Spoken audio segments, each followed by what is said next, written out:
Media के हमारे सम्मानित साथियों, भाइयों, जैसा कि आप जानते हैं, आज 14 जनवरी मकर संक्रांति भारतीय जनता पार्टी के अंत का इतिहास लिखने जा रहा है।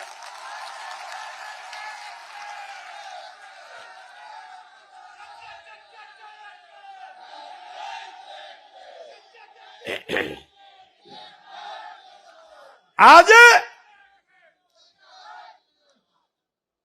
भारतीय जनता पार्टी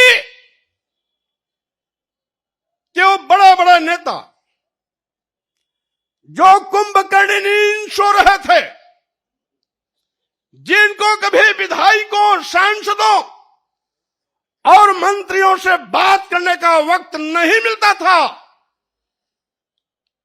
हम लोगों के इस्तीफा देने के बाद उनकी नींद हराम हो गई है, नींद ही नहीं आ रही है।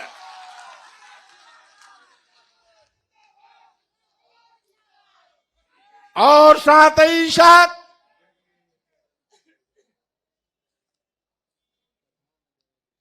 भारतीय जनता पार्टी के कुछ लोग कहते हैं कि 5 साल तक क्यों नहीं इस्तीफा दिया, और साथ ही साथ कुछ बददिमाग लोग ये भी कहते हैं कि बेटे की चक्कर में भाजपा छोड़ा। मैं ऐसे लोगों से कहना चाहता हूं, भारतीय जनता पार्टी के लोगों ने इस देश के गरीबों, मजलूमों, दलितों, पिछड़ों, अल्पसंख्यकों के आंख में धूल झोंक कर सत्ता हथियाई थी। कौन नहीं जानता, ये भारतीय जनता पार्टी केशव प्रसाद मौर्य और स्वामी प्रसाद मौर्य का नाम उछालकर पिछड़ों के बलबूते पर सरकार बनाई थी। चर्चा किया था मुख्यमंत्री होंगे या तो केशव प्रसाद मौर्य या तो स्वामी प्रसाद मौर्य। पहले गाजीपुर से स्काई लैब उतारने की कोशिश की गई। स्काई लैब यहां आते आते बीच में ही ब्लास्ट हो गया। दूसरा स्काई लैब गोरखपुर से लाकर के मुख्यमंत्री की कुर्सी पर बैठा दिया और पिछड़े वर्गों की आंख में धूल झोंकने का काम किया।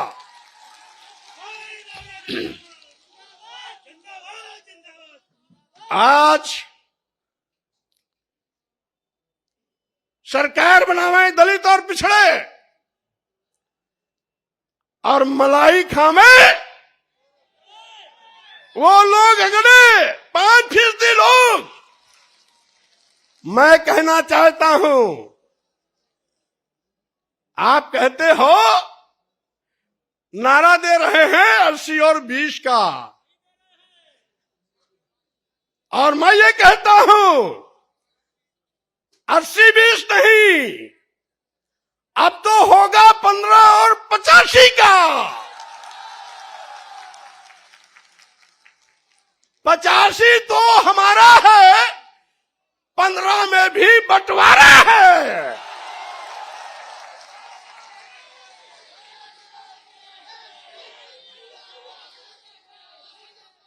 आप दुहाई देते हो उत्तर प्रदेश की सरकार को, मैं चेतावनी देता हूं।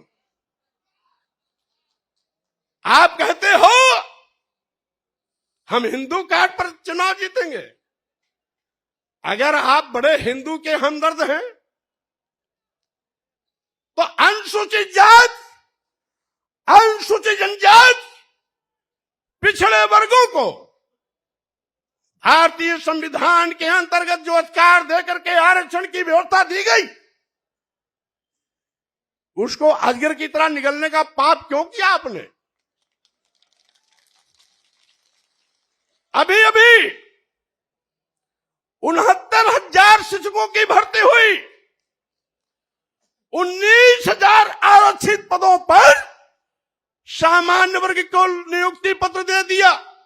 योगी जी, क्या अनुसूचित जाति के लोग हिंदू नहीं है क्या?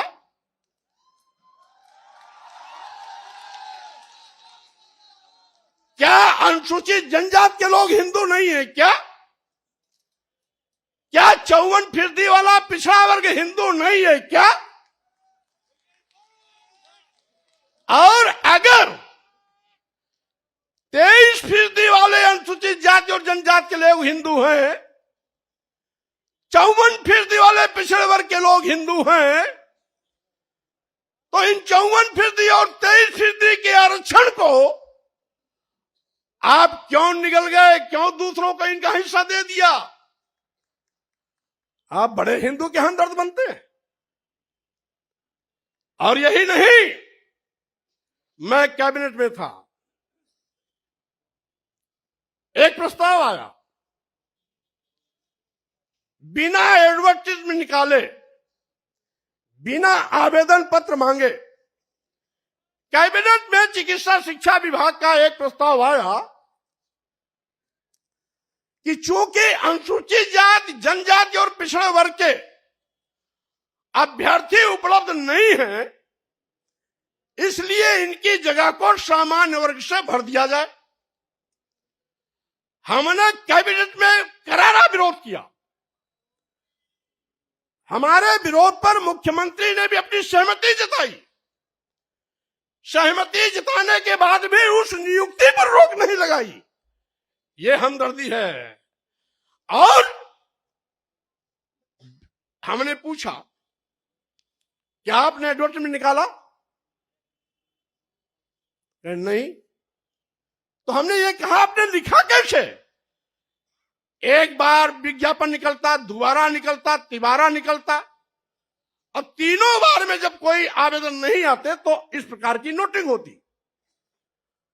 आपने बिना आवेदन लिए, बिना एडवर्टाइजमेंट निकाले, ये लिख करके सीधे सीधे आपने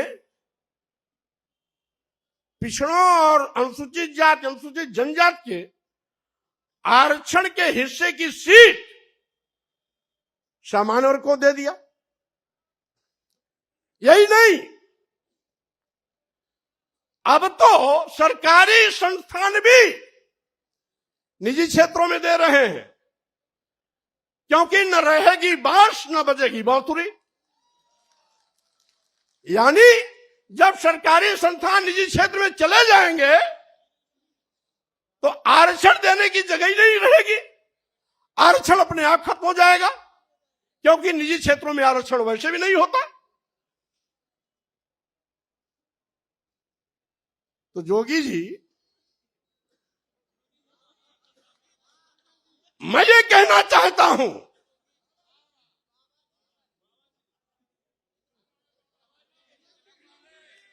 जोगी जी या बाबा जी कोई भी हो,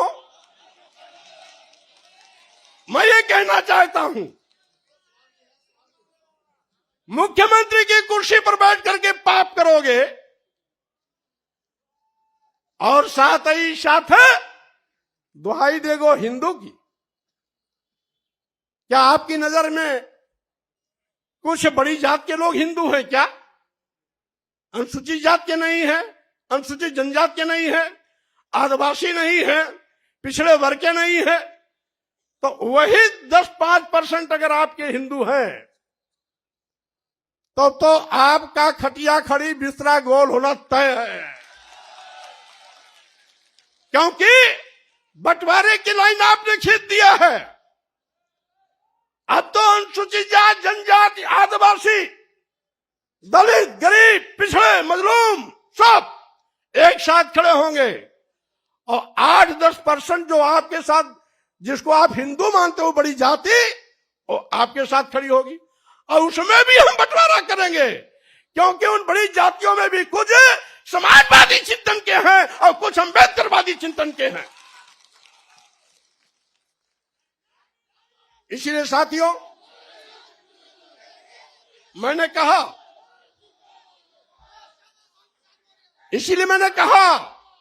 आज का ये जो कार्यक्रम है, अभी तक तो ये समाजवादी विचारकों का जमावड़ा था। अब ये समाजवादी इसके साथ साथ लोहियावादी के साथ साथ अंबेडकरवादी विचारधारा का भी जमावड़ा का संगम हो गया। और इसीलिए हम ये भी कहना चाहते हैं, बगल में उत्तराखंड है, 3 बार मुख्यमंत्री बदल सकते हैं। आप 5 साल इंतजार क्यों किए, उसी को बता रहा हूं। यहां पर इतना जुल्म, जाति अत्याचार, अन्याय हो रहा था। लखीमपुर की घटना, हाथरस की घटना, गोरखपुर की घटना के साथ साथ 2 दर्जन ऐसी घटनाएं हैं जहां FIR लिखने में आपने हीलावाली किया।